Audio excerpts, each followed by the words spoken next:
પાટણમાં તારીખ 23 ઓગસ્ટ 2026ના રોજ ઐતિહાસિક નગરી પાટણમાં ચૌધરી સમાજ દ્વારા આયોજિત 3 દિવસીય મારબુદા પ્રાણ પ્રતિષ્ઠા અને દિવ્ય જ્યોત મહોત્સવના અંતિમ દિવસે આજે ભક્તિ, શ્રદ્ધા અને ઉમંગનો ત્રિવેણી સંગમ જોવા મળ્યો હતો।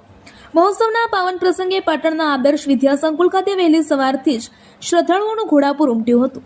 શાસ્ત્રોક્ત વિધિથી મૂર્તિ અને શિખર સ્થાપના મહોત્સવના આખરી દિવસે આચાર્યશ્રીના વૈદિક મંત્રોચ્ચાર અને શાસ્ત્રોક્ત વિધાન સાથે મારબુદાની દિવ્ય મૂર્તિની વિધિવત પ્રાણ પ્રતિષ્ઠા કરવામાં આવી હતી। આ સાથે મંદિરના નવનિર્મિત શિખર, ધ્વજા, દંડ અને છત્રનું સ્થાપન સંપન્ન કરવામાં આવ્યું હતું।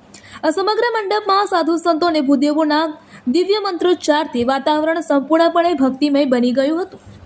આ પાવન પ્રસંગે શ્રી રામ આશ્રમ નૂજપુરના પરમ પૂજ્ય બટુક બાપુએ ઉપસ્થિત રહી શ્રદ્ધાળુઓને આશીર્વચન પાઠવ્યા હતા। મંગલાચરણ અને જયઘોષ સાથે પોતાના સંબોધનમાં પૂજ્ય બટુક બાપુએ જણાવ્યું હતું કે સૌપ્રથમ ભૂદેવોના ચરણોમાં વંદન અને જેમણે આ યજ્ઞમાં પોતાની આહુતિ આપવાનું સૌભાગ્ય પ્રાપ્ત થયું છે તેવા સૌ યજમાન પરિવાર અને ભક્તોને અમારા વંદન અને જય સીતારામ। આપણે ત્યાં વૈદિક કાળથી જ યજ્ઞનું ખૂબ જ મહત્વ રહ્યું છે। અનેક ઋષિ મુનિઓ યજ્ઞ દ્વારા સિદ્ધિઓ પ્રાપ્ત કરતા હતા અને આપણા 24 અવતારોમાં પણ યજ્ઞની રક્ષા માટે ભગવાને અવતાર લીધા છે અને યજ્ઞ નારાયણ પોતે પણ એક અવતાર ગણાય છે। યજ્ઞ એવું અનુષ્ઠાન છે જેનાથી પ્રકૃતિ, સમાજ અને વ્યક્તિગત રીતે સૌને કલ્યાણ થાય છે।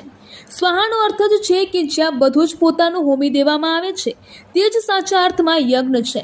વાહ થાય તે યજ્ઞ નહીં। આજે જ્યારે આ યજ્ઞ સંપન્ન થઈ રહ્યો છે ત્યારે આપણે આપણામાં રહેલા નકારાત્મક ગુણો, વિચારો, દુર્ગુણો અને કિલુષિત વિચારોને આહુતિ આપીને જીવનની એક નવી શરૂઆત કરીએ।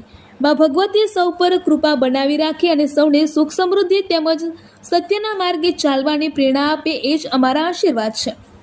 મહાઆરતી અને મહાપ્રસાદનો લહાવો પ્રાણ પ્રતિષ્ઠા વિધિ પૂર્ણ થયા બાદ માતાજીના દિવ્ય રૂપની ભવ્ય આરતી કરવામાં આવી હતી। ઉપસ્થિત હજારો ભક્તોએ મા અર્બુદાની થાળ ધરાવીને દર્શન તેમજ આશીર્વાદ પ્રાપ્ત કર્યા હતા। પૂર્ણાહુતિ યજ્ઞમાં મહાઆરતી આપવા માટે સમાજના શ્રેષ્ઠીઓ અને મોટી સંખ્યામાં શ્રદ્ધાળુઓએ લાભ લીધો હતો। નવજાગરણ અને એકતાનો સંદેશ। 3 દિવસ સુધી ચાલેલા આ ભવ્યાતિભવ્ય મહોત્સવને સમગ્ર સમાજમાં એકતા, શિક્ષણ અને સંસ્કૃતિના જતન માટે નવચેતનાનો સંચાર કર્યો છે। આ દિવ્ય મહોત્સવથી પાટણવાડા વિસ્તારમાં ધાર્મિક ઉલ્લાસનો માહોલ સર્જાયો હતો અને તમામ શ્રદ્ધાળુઓએ ભાવવિભોર બની મા અર્બુદાના ચરણોમાં શીશ ઝુકાવ્યું હતું।